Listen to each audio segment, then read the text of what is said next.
We're here at the 2024 Hamptons Film Festival speaking with Heidi Levitt. Heidi. Thank you for taking the time to speak with me today. Thanks. Tell me a little about your film that's in the festival this year. So I'm in a film called Walk With Me, and it's a personal documentary about living with early-onset Alzheimer's disease. My husband, Charlie, was diagnosed when he was 57 years old. And this came out of left field. It was not running in his family. It was like, I'm feeling foggy, maybe I should check something out.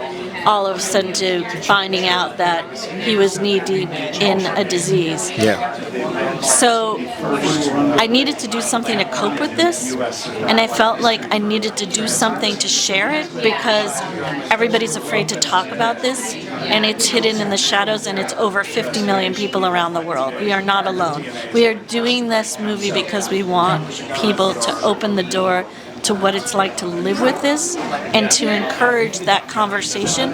And the doctors involved were so supportive of it too because they know the road to more research is also to have more awareness. Yeah.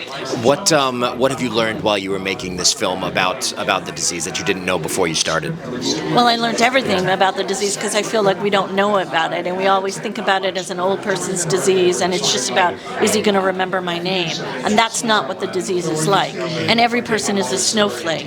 And for some people, it's losing abilities more than losing their sense of memory. So in some sense, the long-term memories are the memories that stay the longest, but it's everybody responds in a different way, and some people will struggle and fight so hard to like keep it going and doing what they can. But the fact is that Alzheimer's is about how brain cells are dying, and you can't relearn something, but you can keep alive what you do sort of intrinsically well. Like I always say, different people, with everyone I've met who have the disease have had their own superpower.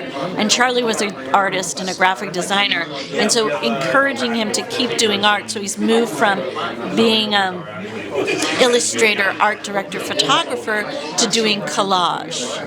And he still makes pictures with his iPhone.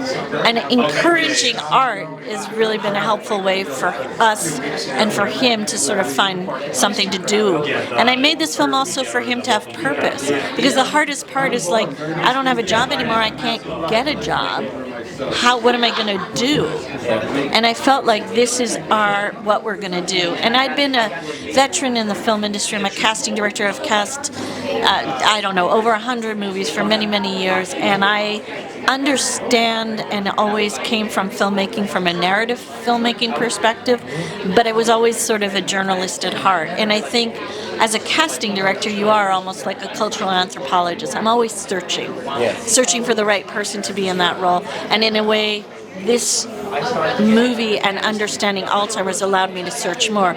I can make an entire science documentary and tell you everything I learned, but it boils down to the fact that there's different hypotheses about Alzheimer's and where we should go for the cure. You'll hear about the amyloid theory.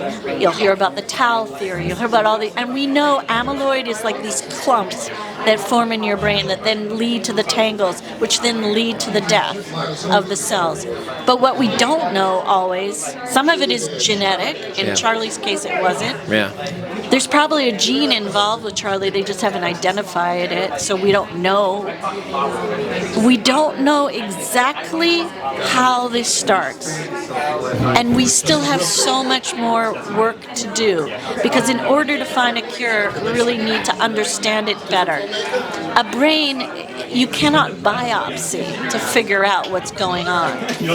So it's a much more complicated scenario.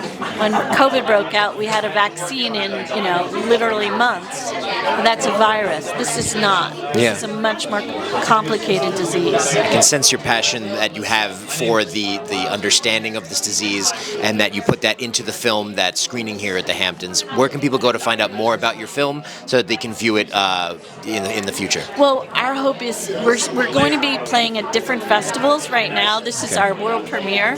Congratulations. And we're going to be playing in Woodstock Film Festival on October 19th. And then we're playing in Los Angeles at the AFI Film Fest. And we're going to be playing in other festivals that I can't announce yet in the new year. But we have a website, walkwithmedoc.com.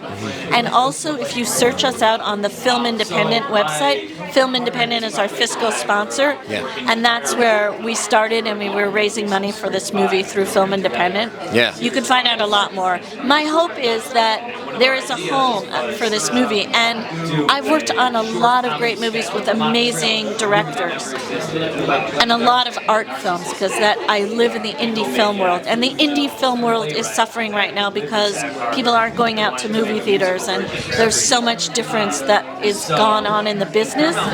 But I believe we need an audience. I come from the theater, and a movie is complete with an audience there, and I really hope to find a theatrical home for this movie as well as a streaming home. And that's the goal right now, is to get it out there, because our story is so many people's story. Wow. Well, that was very well said, and we will conclude with that. And we wish you luck at the Hamptons, at Woodstock, at AFI, and all the festivals to come. Thank you for speaking with me. Bye-bye. Bye.